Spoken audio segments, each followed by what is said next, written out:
Hello, everybody, and welcome to video 3 for the first week of our course. Here I'm going to give you an overview look at the history of copy editing so that we can kind of get a framework as to how the craft evolved and why it's still relevant today. I'm not going to always be looking at the camera because I am working on 2 computer screens, but let's get to the PowerPoint. All right, good to have you here. I'm going to share my screen with you and get into slideshow mode here. All right. So what's nice for us is that we don't need to go too far back in time to study this. We only need to start with the Sophists in the 5th century BC. Not too far back. The Sophists took great pride in using rhetoric and teaching rhetoric for the purpose of persuasion. But there was one guy out there who was kind of concerned that their use of rhetoric focused too much on emotion instead of substance or proof of fact. And that guy was Aristotle. Now, Aristotle thought there must be a better way. And so he devised a 3-part or 3-pronged approach to persuasion: ethos, logos, and pathos. Now, raise your hand. How many of you are familiar with these terms? Do I see any hands out there? Okay. All right, I got to have some fun with teaching asynchronous class, right? Okay. When talking about ethos, Aristotle thought that words should be used to show one's moral character.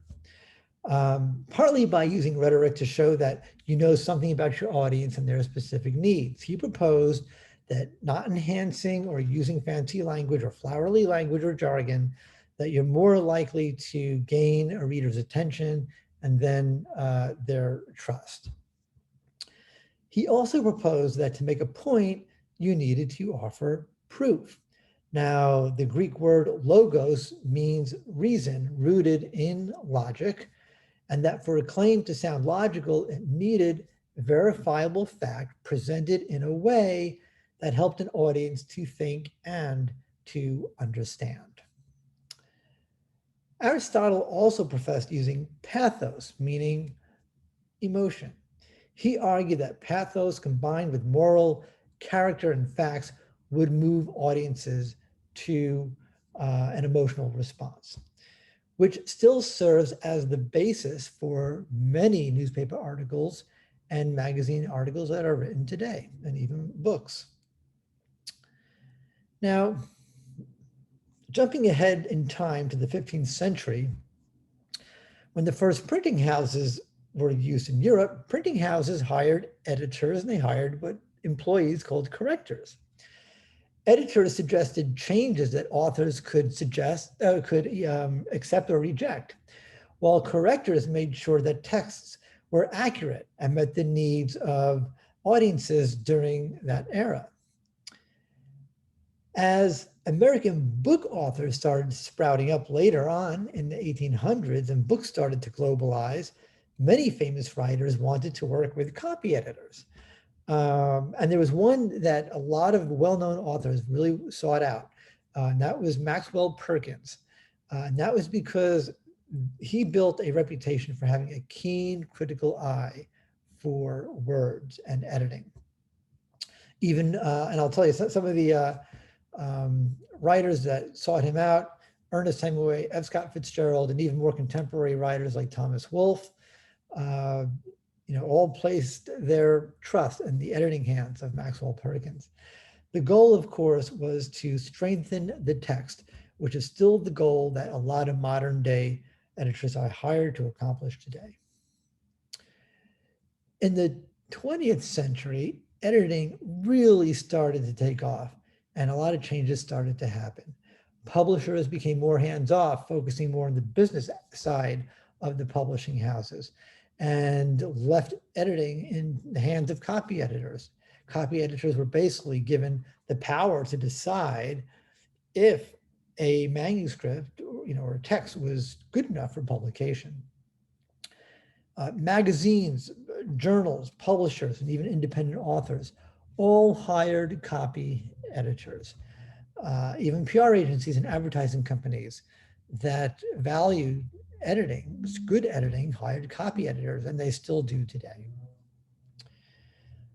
The foundation of copy editing really has not changed all that much. The symbols used to edit text are still the same symbols used since the first printing houses opened up for business.